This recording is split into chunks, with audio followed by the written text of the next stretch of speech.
Next chapter for our syllabus is complex numbers and quadratic equations. Before starting complex numbers and quadratic equation, let us recapitulate what we have learned till 10th class. 10th class तक हम लोगों ने real number system में real numbers पढ़ा है. जो real number होता है that constitutes of rational numbers and irrational numbers, and further rational number is divided into fractions and integers, and further integers is divided into whole numbers and negative numbers. और उसके बाद whole numbers क्या होता है? Sum of natural numbers as well as zeros. तो generally we can say that कि natural number is subset of whole number and whole number is subset of integer. Further, integer is subset of rational number and rational number is subset of real number. It means हमारा number system जो है real numbers का ये सारा इस तरह से चलता है. अब इसमें एक होता है कि हम लोगों ने इस रियल नंबर्स के सिस्टम में नंबर सिस्टम में पढ़ा है कि square root of any real number is non negative. Square of any real number is non-negative. Square root नहीं square. लेकिन what about if square of any real number any number is negative? Let us suppose हमारे पास एक equation आती है x square plus 4 is equals to 0. अब x square plus 4 is equals to 0 या 10th class में हम लोगों ने कुछ क्वाड्रेटिक इक्वेशंस पढ़ी थी जिसमें हमारे पास इस तरह से था. एंड यहाँ पे हम लोग nature of roots find out करते थे. वहां पे डिस्क्रिमिनेंट का फार्मूला लगाते थे that is b square minus 4ac. It comes out to be 4 minus 16 that is minus 12. और हम लोग लिख देते थे कि less than 0 that is negative है. So no real roots exist. लेकिन अगर हमारे पास क्वाड्रेटिक इक्वेशन है तो हम लोग अपनी इस स्टडी को फर्दर इस कंसेप्ट के बियॉन्ड लेकर चलते हैं कि अगर यहां पे हम लोगों ने कहा कि minus 12 less than 0 no real root exist, तो अगर इक्वेशन एग्जिस्ट कर रही है तो कहीं ना कहीं उसके रूट्स भी एग्जिस्ट करने चाहिए. और हम लोगों ने ये बताया कि पॉलिनोमियल की जितनी डिग्री होती है उतने उसके रूट्स होते हैं. अब ये रूट्स रियल हो या नॉन रियल हो ये हम लोग इस कॉम्प्लेक्स नंबर की स्टडी में पढ़ेंगे. अब बात वहीं पे वापस आते हैं कि अगर x square plus 4 is equal to 0 है तो यहां से x square is equal to minus 4 हम लोग आज तक लिखते हैं not possible. Now we consider it as कि ये मान लेते हैं पॉसिबल है. इसको लिख लेते हैं x square is equal to minus 1 into 4. अब x square is equal to minus 1 into 4 लिखते हैं. So we can say that x is equal to under root of minus 1 into 4. Square root ले लिया दोनों साइड पे. सो x is equal to इसको हम लोग minus 1 under root into under root 4 लिख लेते हैं. That is x is equal to under root of minus 1 into 2. अब जो ये अंडर रूट ऑफ माइनस 1 है इसका कंसेप्ट हम लोगों ने एक नया कंसेप्ट इंट्रोड्यूस किया और इसको एक नई चीज के साथ डिनोट किया स्मॉल आई के साथ and is known as iota. Small i के साथ अंडर रूट ऑफ माइनस 1 को डिनोट किया जिसको हम लोग बोलते हैं iota. That is iota is equal to under root में minus 1.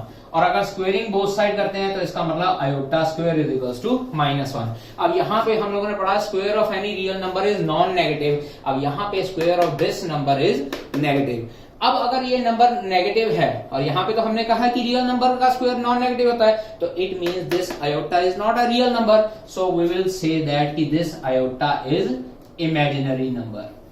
So we imagine a number that is iota is equal to under root of minus 1 जिसका स्क्वायर हमारे पास माइनस 1 होता है. अगेन स्क्वेयरिंग बोथ साइड कर देते हैं तो iota की पावर 4 हमारे पास 1 हो जाती है क्योंकि दोनों साइड पे अगर हम लोग स्क्वायर करते हैं आयोटा स्क्वायर का square is equal to minus 1 का square. So answer comes out to be 1.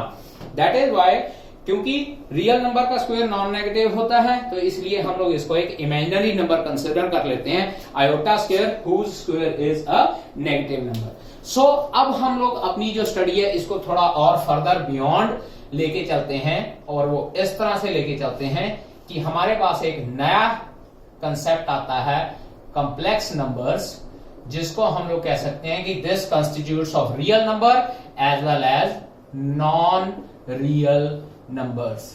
Non real number या इसको हम लोग इमेजिनरी नंबर्स भी कंसिडर कर सकते हैं.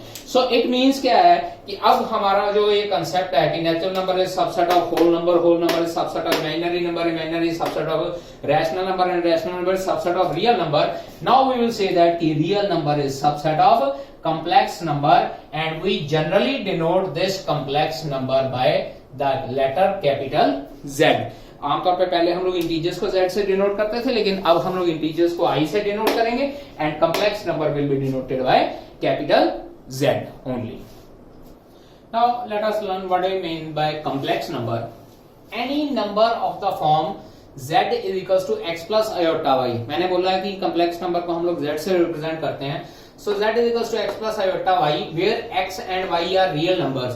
कुछ भी रियल नंबर्स हो सकते हैं. लेट अस कंसीडर हम लोग 2 plus 3 iota लिख सकते हैं. z is equals to या z is equals to 1/2 minus 7 iota लिख सकते हैं. Here 1/2 and 7 are real numbers.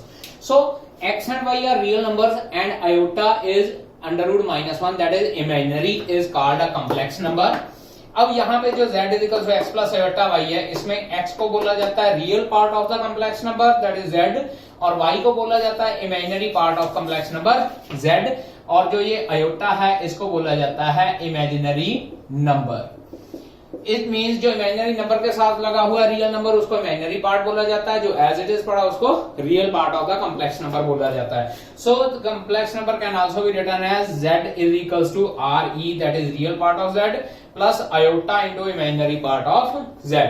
अब एक बात याद रखिएगा, अ complex number is always purely real. ये complex number z is equals to x plus iota y is purely real if and only if y is equals to 0. मतलब अगर x plus iota y वाली term 0 होगी और 0 multiply by something is 0 तो हमारे पास सिर्फ x बच जाता है. It means only real part बच जाता है, तो हम लोग उसको प्योरली रियल बोलते हैं.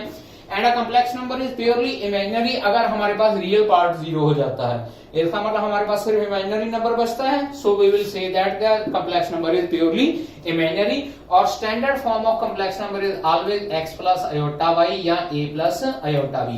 जनरली हम लोगों को क्वेश्चन लिखा होता है कि represent 7 as standard form of complex number. तो 7 को अगर स्टैंडर्ड फॉर्म में लिखना है तो z is equals to 7 plus 0 iota लिखेंगे. यहां हम लोगों को अगर कहा गया है कि represent 2 iota into standard form. अब मान लीजिए हमारे पास यहाँ पे 2 आयोटा है, इसको स्टैंडर्ड फॉर्म में लिखना है, तो स्टैंडर्ड फॉर्म में लिखने के लिए हम लोग इसको 0 प्लस 2 आयोटा लिखेंगे. मींस अगर हमारे पास रियल पार्ट नहीं है तो रियल पार्ट को 0 लिखेंगे, अगर इमेजिनरी पार्ट नहीं है तो उसको 0 आयोटा की फॉर्म में लिखेंगे. So standard form is always x plus iota y and a और a प्लस आयोटा b. कई बुक्स में x प्लस आयोटा y लिखा होता है, कई बुक्स में a प्लस आयोटा b लिखा होता है. There is no difference between these two. Next हमारे पास आ जाता है representation of a complex number in plane. अब कम्प्लेक्स नंबर हमारे पास जो है कम्प्लेक्स नंबर वो z is equals to x plus iota y की फॉर्म का होता है. अब x और y हमारे पास दोनों रियल नंबर हैं और जब भी हम लोग प्लेन में x और y को डिनोट करना चाहते हैं तो किसी पॉइंट के साथ डिनोट किया जाता है. And this point p x y is equivalent to the complex number x plus iota y. और अगर किसी कम्प्लेक्स नंबर को हम लोग पॉइंट की फॉर्म में प्लेन में रिप्रेजेंट करते हैं then that is known as Argand diagram and the whole plane surface is known as Argand plane. अब उसके अकॉर्डिंगली क्या है, जो ये OP है, ये डिस्टेंस OP अगर पाइथागोरस थ्योरम लगाई जाए तो OP जो है हमारे पास under root of x square plus y square आता है. And here the length OP is equals to modulus of the complex number.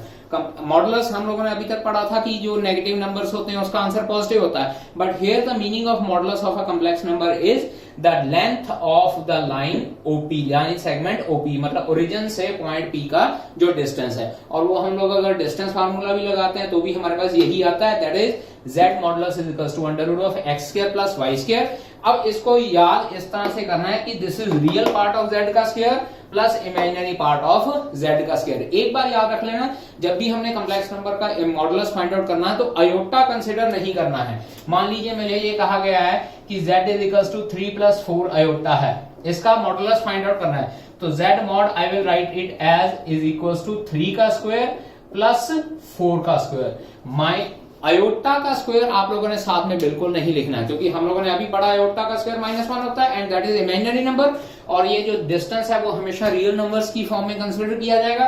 That's why x square plus y square that is real part of z and imaginary part of z. Imaginary number इसके साथ बिल्कुल भी नहीं आएगा. Of complex number, जब भी हम लोग कोई स्टडी शुरू करते हैं मैथमेटिक्स में तो उसके ऊपर हम लोगों ने 4 बेसिक अर्थमेटिकल ऑपरेशंस लगाने होते हैं, that is addition, subtraction, multiplication and division. अब क्योंकि हमने नया कंसेप्ट इंट्रोड्यूस किया है कॉम्प्लेक्स नंबर, तो उसके ऊपर भी हम लोग इसके बेसिक ऑपरेशन लगाएंगे। Let us consider Z1 is a complex number x1 plus iota y1 and Z2 is a complex number x2 plus iota y2। अब अगर एडिशन करनी है Z1 plus Z2, first complex number plus second complex number. अब addition में क्या होता है कि real part will be added to real part and imaginary part will be added to imaginary part, and we are left with answer x1 plus x2 plus iota y1 plus y2, and that is your answer. Similarly, in the case of subtraction, real part will be subtracted from real part and imaginary part will be subtracted from imaginary part, and we are left with x1 minus x2 plus iota y1 minus y2। लेकिन अगर multiplication की बात की जाए तो multiplication में हम लोग क्या है, एल्जेब्रिक मल्टीप्लिकेशन करते हैं। पहले x1 के साथ ये सारे के सारे कॉम्प्लेक्स नंबर को मल्टीप्लाई करेंगे, उसके बाद आयोटा y1 के साथ ये सारे कॉम्प्लेक्स नंबर को मल्टीप्लाई करेंगे। पहले हमारे पास आ जाएगा x1 x2, उसके बाद x1 ये आयोटा y2 के साथ मल्टीप्लाई हो जाएगा x1 y2 आयोटा। इसके बाद ये आयोटा y1 x2 से मल्टीप्लाई हुआ x2 y1 आयोटा। अब ये आयोटा y1 जब आयोटा y2 के साथ मल्टीप्लाई हुआ तो y1 y2 into iota square हो जाता है। और अभी हम लोगों ने पढ़ा है कि iota square is equals to -1 होता है, क्योंकि iota is equals to under root of -1 consider किया है। तो यहाँ पे जो आयोटा स्क्वायर है उसकी जगह पे माइनस लगा दिया, तो ये माइनस y1 y2 हो जाएगा। इसके बाद रियल पार्ट्स को इकट्ठा करना है, इमेजिनरी पार्ट को हमने ऑलरेडी इकट्ठा कर दिया। So x1 x2 minus y1 y2 plus x1 y2 plus x2 y1 into iota रह जाएगा। अब फोर्थ है हमारे पास division, z1 over z2 that is x plus iota y1 over x2 plus iota y2। एक बार याद रख लीजिएगा कि कॉम्प्लेक्स नंबर में डिनोमिनेटर में आयोटा वाली टर्म नहीं होती है। हम लोग अगर डिनोमिनेटर में आयोटा वाली टर्म नहीं होती है तो हमारा पहला काम होना चाहिए कि यहाँ पे रैशनलाइजेशन करना है। और जब रैशनलाइजेशन किया जाता है, नेचुरल सी बात है x2 प्लस आयोटा y2 है, क्योंकि ये इमेजिनरी नंबर है और इमेजिनरी नंबर को हम लोग डिनोमिनेटर में नहीं रख सकते हैं। That's why we have to rationalise it. Rationalisation किया, साइन चेंज करके x2 माइनस आयोटा y1 और x2 माइनस आयोटा y2। अब ये दोनों आपस में जैसे अभी मल्टीप्लिकेशन की, अलजेब्रिक मल्टीप्लिकेशन करने के बाद हम लोग इसका आंसर यहाँ पे लिख सकते हैं। लेकिन डिनोमिनेटर में a plus b into a minus b का होल स्क्वायर का फार्मूला लगेगा, that is a square minus b square. ये आ जाएगा x2 का स्क्वायर। अब देखिए जरा, ये आयोटा का स्क्वायर -1 हो जाएगा और वो -1 इस माइनस के साथ कैंसल आउट होकर प्लस का हो जाएगा। So we are left with x2 square plus y2 square. तो एक बात याद रखिए कि अगर a square minus b square जो होता है कॉम्प्लेक्स नंबर के केस में a minus b into a plus b, जो कॉम्प्लेक्स नंबर होता है उसके केस में a minus b into a plus b a square minus b square ना होके a square plus b square होता है, क्योंकि ये जो आयोटा इनके साथ लगा हुआ है it will make here as minus sign as positive sign. Now next हमारे पास आ जाता है इंट्रोडक्शन में इक्वालिटी ऑफ कॉम्प्लेक्स नंबर। मान लीजिए हमारे पास दो कॉम्प्लेक्स नंबर है, z1 is equals to x1 plus iota y1 and z2 is equals to x2 plus iota y2। और अगर हमारे पास z1 is equals to z2 है, it implies x1 plus iota y1 is equals to x2 plus iota y2। But ये तभी possible है अगर real part जो है रियल पार्ट के इक्वल होए और इमेजिनरी पार्ट जो है इमेजिनरी पार्ट के इक्वल है। मतलब अगर दो complex number we want to say that the two complex numbers are equal, then their real parts are equal and their imaginary parts should also be equal and vice versa. मतलब अगर imaginary parts और real parts equal है तो दो complex number भी equal होंगे। इसके बाद मोस्ट इंपॉर्टेंट कंसेप्ट इसका आता है conjugate of a complex number. अब कंजुगेट ऑफ कॉम्प्लेक्स नंबर क्या है? अगर z is equals to x plus iota y हमारे पास कोई कॉम्प्लेक्स नंबर है, then its conjugate is denoted by z conjugate, इसके ऊपर बार का साइन आ जाता है, and is given by z conjugate is equals to x plus iota y के ऊपर बार। अब इस बार का मीनिंग क्या होता है कि इसने जो आयोटा वाली टर्म है उसका साइन चेंज कर देना है। रियल वाली जो x वाली टर्म है उसका साइन चेंज नहीं करेगा, लेकिन ये जो इमेजिनरी पार्ट है उसका साइन चेंज कर देगा। Let us consider z is equals to 2 plus 3 iota। तो यहाँ पे क्या हो जाएगा 2 plus 3 iota का बार and it's answer will be 2 minus 3 iota। अब 2 minus 3 iota है तो 2 minus 3 iota का बार that is 2 plus 3 iota। Check कीजिए दोनों बार इसने iota वाली टर्म का साइन चेंज किया। अब अगर -2 plus 3 iota का कंजुगेट फाइंड आउट करना है, it will be -2 minus 3 iota। Check कीजिए फिर से इसने सिर्फ iota वाली टर्म का साइन चेंज किया है। Now if z is equals to -2 minus 3 iota, then z conjugate is equals to -2 minus 3 iota का whole conjugate, it will be -2 plus 3 iota। See here in all the cases इसने हमेशा सिर्फ iota वाली term का sign change किया है, दूसरी real term का साइन चेंज नहीं किया। Now let's talk about some important properties for the conjugate of complex number. Z1 plus Z2 का होल कंजुगेट जो है वो दोनों के अलग अलग कंजुगेट के बराबर हो सकता है। Z1 माइनस Z2 का होल कंजुगेट दोनों के अलग अलग कंजुगेट के बराबर हो सकता है माइनस के। Z1 into Z2 conjugate we can write it as Z1 conjugate into Z2 conjugate. Z1 over Z2 का whole conjugate we can write it as Z1 conjugate over Z2 conjugate.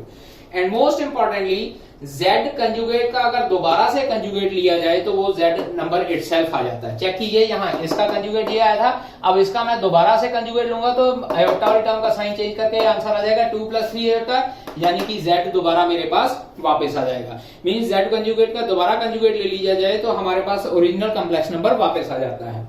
After that one more thing, Z का modulus जो complex number है उसका modulus और conjugate का modulus दोनों का answer same होता है, that is √x² + y²। Check कीजिए, यहां Z मॉडुलस क्या हो जाएगा आपके पास, Z modulus is equals to √2² + 3², that is √13। और अगर हम लोग इसका मॉडुलस फाइंड आउट करना चाहें तो वो भी हमारे पास इसी तरह से आएगा 2 का स्क्वायर प्लस -3 का स्क्वायर, दैट इज √13। तो मींस Z का मॉडुलस और कंजुगेट Z का मॉडुलस दोनों का मॉडुलस सेम रहता है, that is x² + y²। And next is multiplicative inverse of the complex number. मान लीजिए Z इज x + i हमारे पास कोई कॉम्प्लेक्स नंबर है, इसका मल्टीप्लिकेटिव इनवर्स होगा Z की पावर -1, दैट इज 1/z। अब 1/z means 1 over x + i। अभी मैंने एक्सप्लेन किया क्योंकि ये इमेजिनरी नंबर है और डिनोमिनेटर में इमेजिनरी नंबर कभी नहीं होता, so we will rationalise it as x - i के साथ मल्टीप्लाई डिवाइड करेंगे। न्यूमरेटर में x - i रह जाएगा, डिनोमिनेटर में a + b * a - b a² - b²। लेकिन ये आयोटा का स्क्वायर -1 हो जाएगा, so ultimately it will B x² + y²। Now see here, Z mod हम लोगों ने पढ़ा है √x² + y², तो आई कैन से दैट कि Z mod का जो स्क्वायर है that will be equals to x² + y²। अब चेक कीजिए, अगर x + i हमारे पास कॉम्प्लेक्स नंबर था तो दिस वाज x - i यानी कि इस कॉम्प्लेक्स नंबर का कंजुगेट था, और डिनोमिनेटर में x² + y² यानी कि Z mod का होल स्क्वायर था। So we can say that कि multiplicative inverse is Z conjugate over Z mod का स्क्वायर। अब हमारी मर्जी है, चाहे तो 1/z करके हम लोग इसको रैशनलाइजेशन करके आंसर लिख लिए, चाहे हम लोग डायरेक्टली ये फॉर्मूला लगा के मल्टीप्लिकेटिव इनवर्स फाइंड आउट कर सकते हैं कॉम्प्लेक्स नंबर्स का। Now this was all about the algebra of complex number and various operations on the complex number. So regarding this और इसके साथ attached exercise we will discuss in the next lecture.